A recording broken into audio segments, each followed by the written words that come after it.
सभी भक्तों से निवेदन है कि चरितावली शुरू होने के पहले आप इस वीडियो को लाइक करके चैनल को सब्सक्राइब कर लीजिए और कमेंट में भक्त महाराज की जय, श्री सीताराम जी महाराज की जय लिखिए। श्री सद्गुरुदेवाय नमः। श्री सुखानंद जी। श्री सुखानंद जी की भुजा आश्रित जनों को भक्ति का दान देने वाली और संसार का भय हरने वाली थी, और इनका स्पर्श लौहवत विमुख दुष्ट जनों को स्वर्णवत साधु सदाचारी बनाने के लिए पारसमणि के समान था। ये अपने पदों में सुख सागर की छाप लगाते थे। राग गौरी में इनकी विलक्षण रुचि थी। इनके द्वारा रचे गए पद मानो गुरु मंत्र तुल्य होते थे तथा इनकी रचना शास्त्र सम्मत होती थी। इनके हृदय में निरंतर प्रेम का प्रवाह उमड़ता रहता था और इनकी आंखों से ऐसा अविरल अश्रुपात होता रहता था जैसे पहाड़ से झरना झर रहा हो। भगवान के अनंत गुण कथा तथा लीला से परिपूर्ण इनका उन्नत ललाट अत्यंत सुशोभित लगता था। ये संत समुदाय रूपी कमलवन का पोषण करने के लिए सूर्य तथा अत्यंत निर्मल सरस अमृत के सरोवर के समान थे। श्री सुखानंद जी से संबंधित विशेष विवरण इस प्रकार है। श्री सुखानंद जी का जन्म उज्जैन के समीप किरीटपुर नामक स्थान पर श्री जानकी नवमी के दिन हुआ था। आपके पिता का नाम त्रिपुरारी भट्ट और माता का नाम श्री गोहावरी बाई था। आपके बचपन का नाम चंद्रहरि था। जन्म से ही आप योग सिद्ध महात्मा थे और आपके नेत्र अर्धनिमीलित रहते थे। बचपन से ही आप में भक्ति के संस्कार प्रबल थे।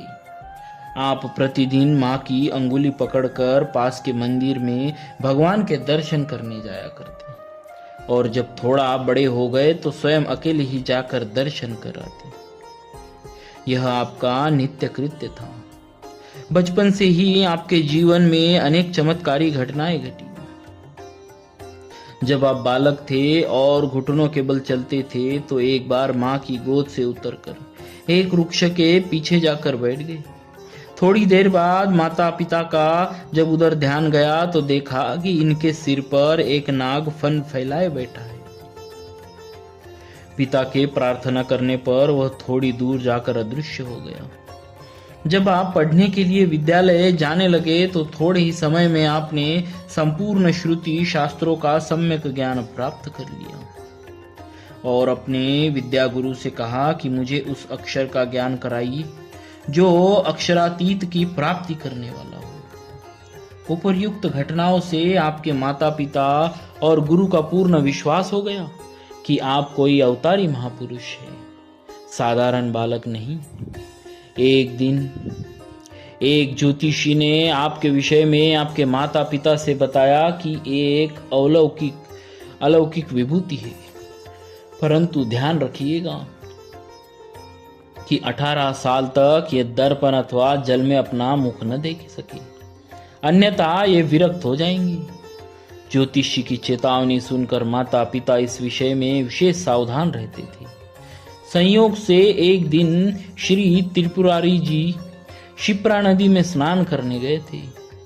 इधर रंगराज दीक्षित नामक पंडित का एक दूत आकर आपसे वार्षिक कर मांगने लगा।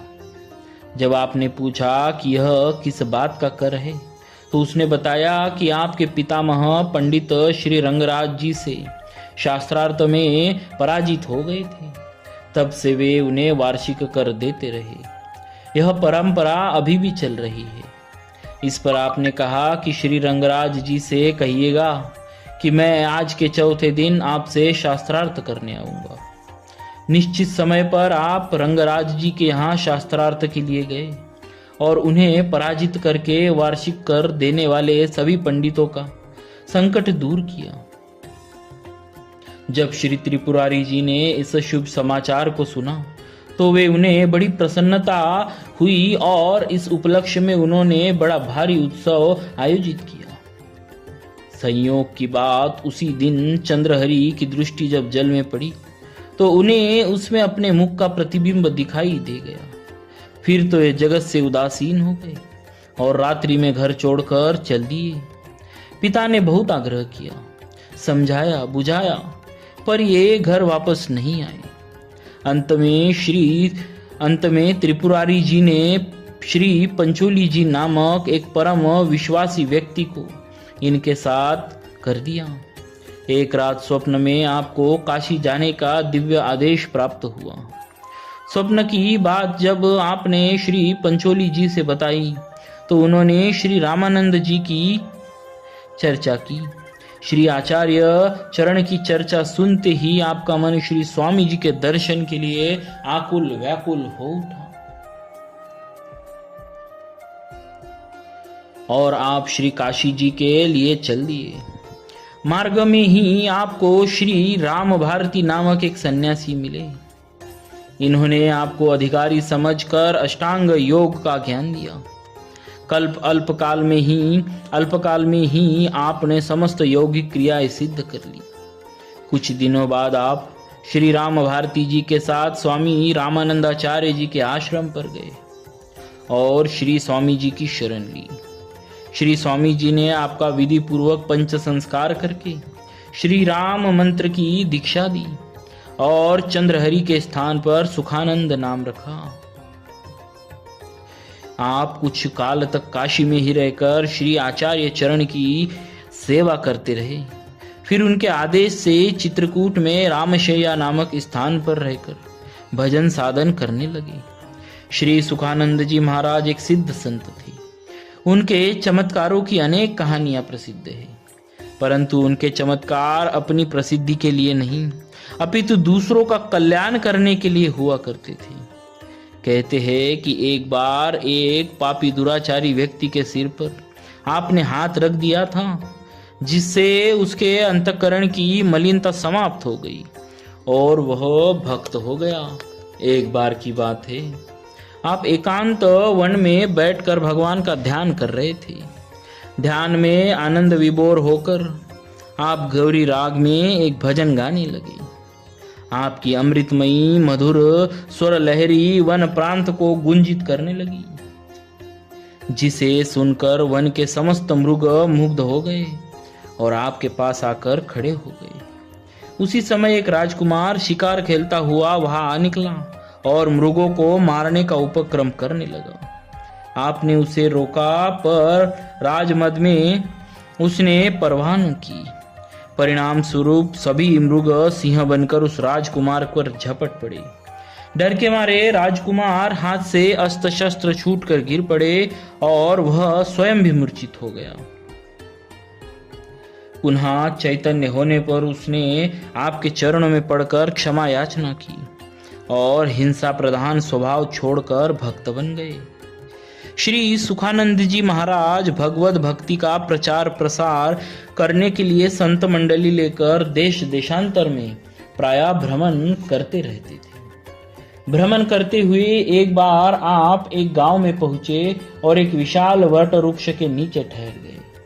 आपका नियम था कि आप किसी से कुछ याचना नहीं करते थे। भगवत कृपा से सब व्यवस्था हो जाया करती थी, परंतु उस दिन भोजन का समय हो जाने पर भी गांव वालों की ओर से कुछ भी सीधा सामान नहीं आया। संतों को भूखा जानकर आपने श्री भगवान का ध्यान किया और भगवान नाम संकीर्तन शुरू किया।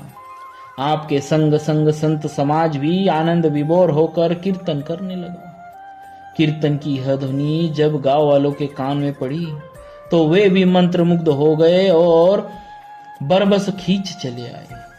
बहुत देर तक श्री हरि कीर्तन होता रहा। गांव वाले भी आनंद मग्न थे। उन्हें ऐसे अनिर्वचनीय सुख की कभी अनुभूति नहीं हुई थी। थोड़ी देर बाद जब उन्हें इस बात का ज्ञान हुआ कि संतों ने अभी प्रसाद नहीं पाया है, तो सभी बहुत लज्जित हुए और बात की बात में खाद्य सामग्री का पहाड़ सा ढेर लग गया। पूरा गांव भगवत भक्ति के रंग में रंग गया। ऐसा था आपका विराट व्यक्तित्व और अद्भुत चरित्र। कहते हैं कि जब आपके भगवत धाम जाने का समय हुआ तो स्वयं श्री हनुमान जी प्रकट हुए और आप उन्हीं में लीन हो गए। बोलिए भक्तराज श्री सुखानंद जी महाराज की जय। श्री हनुमान जी महाराज की जय। श्री रामानंदाचार्य भगवान की जय।